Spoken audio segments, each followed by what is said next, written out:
नमस्कारम सद्गुरु। मेरा नाम क्षितिज है और हमारे जीवन की इस बड़ी पहेली का एक छोटा सा हिस्सा हमारी डेटिंग लाइफ और हमारे रिश्ते हैं। और हम 18 से 35-40 वर्ष की उम्र के लोगों को हमारी कंपनी युवाओं की मदद करती है, रिश्तों के मामले में मदद करते हैं। और एक बड़ा सवाल जो हर बार खड़ा हो जाता है, और ऐसा हमारे अपने निजी रिश्तों में भी बिल्कुल होता है, सवाल ये है कि हमें रोमांटिक रिश्तों को कब खत्म करना चाहिए या कब तक उसे सुधारने की कोशिश करनी चाहिए।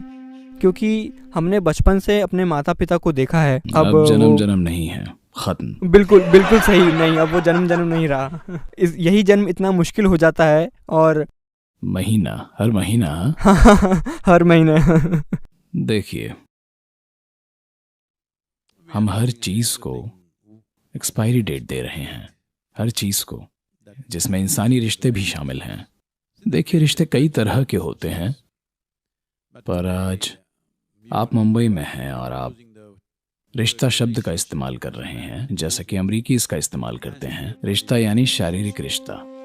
ऐसा जरूरी नहीं है। हमारे रिश्ते कई तरह के होते हैं। हमारे बिजनेस में रिश्ते होते हैं, पारिवारिक रिश्ते, दोस्ती के रिश्ते और दूसरे कई तरह के रिश्ते होते हैं, है ना।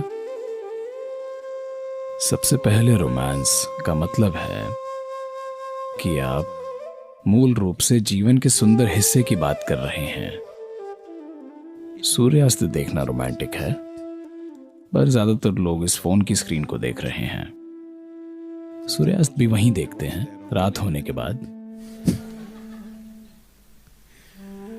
तो मूल रूप से रोमांस का मतलब है कि आप जीवन के खूबसूरत पहलू की बात कर रहे हैं। तो बस इसलिए कि पुरुष और महिला एक साथ हैं, इसका मतलब ये नहीं है कि उनमें रोमांस है, क्योंकि इंसानी रिश्ते आज भी जरूरतों पर आधारित हैं। शारीरिक जरूरतें, मानसिक जरूरतें, भावनात्मक जरूरतें, सामाजिक जरूरतें, पैसे की जरूरत, कई जरूरतें होती हैं। जरूरतें पूरा करने के लिए लोग एक दूसरे से जुड़ते हैं। लेकिन यह खास रिश्ता, जिसे आप रोमांटिक रिश्ता कहते हैं, उसमें ज्यादातर समय रोमांस नहीं होता। बस मजबूरी भरी जरूरतें पूरी हो रही हैं। आपके अंदर मजबूरी भरी जरूरतें हैं जिन्हें पूरा करना जरूरी है। तो कुछ लोग अपनी मजबूरियों को गरिमा से पूरा करते हैं, कुछ लोग उन्हें बदसूरत और भयानक तरीकों से पूरा करते हैं। इसमें आपकी भावनाएं शामिल हैं और आपका शरीर भी शामिल है। विचार अलग होते हैं। देखिए, विचारों के स्तर पर मैं अभी आपके साथ खेल सकता हूँ, अगले ही पल मैं पीछे हट सकता हूँ। ये बहुत लचीले हैं। पर एक बार जब भावनाएं और शरीर शामिल होते हैं, तो आपके अंदर उनकी छाप विचार प्रक्रिया से कहीं ज्यादा गहरी होती है ना। एक बार जब वो छाप पड़ जाती है, तब अगर आप ऐसा करें, क्योंकि एक डेटिंग ऐप है या जो कुछ भी आप इसे बुलाते हैं, आप उसे क्या कहते हैं? Dating app. इसलिए क्योंकि ऐसे ऐप भी हैं जिनमें आप ढूंढते हैं, मैं स्विगी मंगाऊं या फिर उबर ईट्स या कुछ और, ये रेस्टोरेंट या वो रेस्टोरेंट। ठीक है, 5 रेस्टोरेंट से ऑर्डर कर लेते हैं। लोग ऐसा कर रहे हैं, ठीक है। तो क्योंकि रिश्तों के लिए भी एक ऐप है, और अगर आप ऐसा करना शुरू कर दें तो ऐसा लगेगा कि आप बहुत स्मार्ट हैं, क्योंकि एक ऐप पर आप इसके साथ हैं, दूसरी ऐप पर किसी और के, और तीसरी ऐप पर किसी और के साथ। वे तीनों महिलाएं कभी ना मिले, उम्मीद करते हैं, क्योंकि यह शहर काफी बड़ा है और जरूरी नहीं है वो एक ही शहर में हो। देखिए, टेक्नोलॉजी एक जबरदस्त टूल है। हमें यह देखना होगा कि इससे अपने जीवन को बेहतर कैसे बनाएं, क्योंकि यही तकनीक का उद्देश्य है। हमने इतनी सारी मशीनें क्यों बनाई हैं? देखिए, मान लीजिए आप एक पेड़ जैसे होते, यानी आप एक ही जगह पर जुड़े हुए होते, तो क्या आप साइकिल का आविष्कार करते? मैं पूछ रहा हूं। नहीं, पर क्योंकि आप पहले से ही चल फिर सकते थे, इसलिए आपने उच्च स्तर की गति खोजी। इसी वजह से आगे आगे आगे अब देखिए हम कहां कहां तक पहुंच गए हैं। अब हम अंतरिक्ष में जा रहे हैं, सिर्फ इसलिए कि चलना संभव है, क्योंकि हम बोल सकते हैं, इसलिए हमने माइक्रोफोन बनाया। अगर हम बोल नहीं पाते तो क्या हम कभी माइक्रोफोन बनाते? टेलीफोन, क्योंकि हम देख सकते हैं, इसलिए हमने एक माइक्रोस्कोप, टेलीस्कोप और हर तरह का स्कोप बनाया है। तो मूल रूप से हर मशीन, हर तकनीक जो हमने अब तक बनाई है, वो सिर्फ उन शक्तियों या क्षमताओं का विस्तार है जो हमारे पास पहले से हैं। तो आप ऐसा कर सकते हैं। अगर आप 60 या 70 के दशक में मौजूद होते तो आप पड़ोस की लड़की के प्यार में पड़ सकते थे, चाहे वो कोई भी हो। अब आप किसी ऐसे व्यक्ति के प्यार में भी पड़ सकते हैं जो 10,000 मील दूर हैं, और 10 अलग अलग व्यक्ति हर 1,000 मील पर। क्योंकि आपने मेरे 30,000 की बात की, तो मैं भी हजारों की बात कर रहा हूं।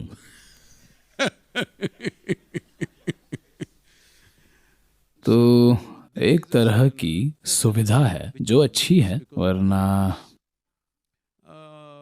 के माता पिता किसी लड़की की तलाश करेंगे और कहेंगे इस लड़की से शादी करो। क्यों? क्योंकि उसके सितारे अच्छे हैं, उसके पिता अच्छे हैं, वगैरह वगैरह। मैं आपको ये सब क्यों बता रहा हूं? क्योंकि जब मैंने शादी की थी तब मैं बस एक लड़की से मिला, और मैं बस उसका घर का नाम जानता था, मुझे उसका पूरा नाम भी नहीं पता था। मैंने सोच लिया इसी से शादी करूंगा। फिर मैंने जाकर अपने पिता को बताया। वो बोले वो है कौन, उनके पिता कौन हैं, पिता क्या करते हैं, वे कहाँ रहते हैं। मैंने कहा मुझे क्या पता कि पिता क्या करते हैं।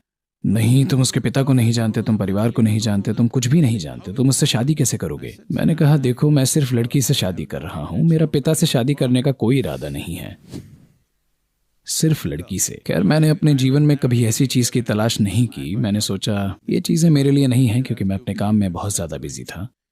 जैसे ही उसने मुझे देखा, उसकी आंखों से आंसुओं की धारा बहने लगी, और उसके पास कोई और रास्ता नहीं था। मैं जहां जाता वो मेरे पीछे पीछे आने लगी। तो मैंने कहा ठीक है। किसी भी व्यक्ति को अगर लगे कि कोई और रास्ता नहीं है, तो हाँ, पर हर कोई शायद उस स्तर तक ना पहुंच पाए।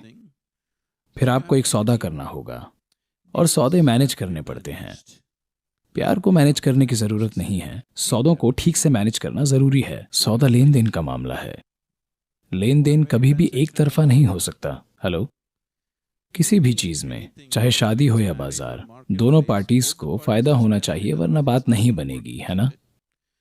तो आप बस ये देखिए कि once you really meet somebody and you feel अगर आपको वाकई कोई मिलता है और आपको लगता है कि ये व्यक्ति मेरे लिए अच्छा है, मुझे ये पसंद है और मैं इसकी तरफ आकर्षित हूँ, आप उनके बारे में नहीं सोच रहे, बल्कि उनके ख्याल अपने आप आ रहे हैं।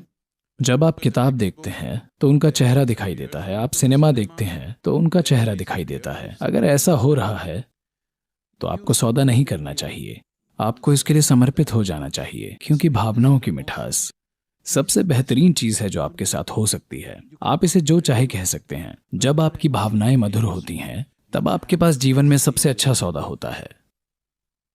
इसे किसी ऐसे व्यक्ति के लिए मत छोड़िए जो थोड़ा सुंदर या अमीर या मजबूत या ऐसा या वैसा है। आप अपने आप को बेवकूफ बना रहे होंगे।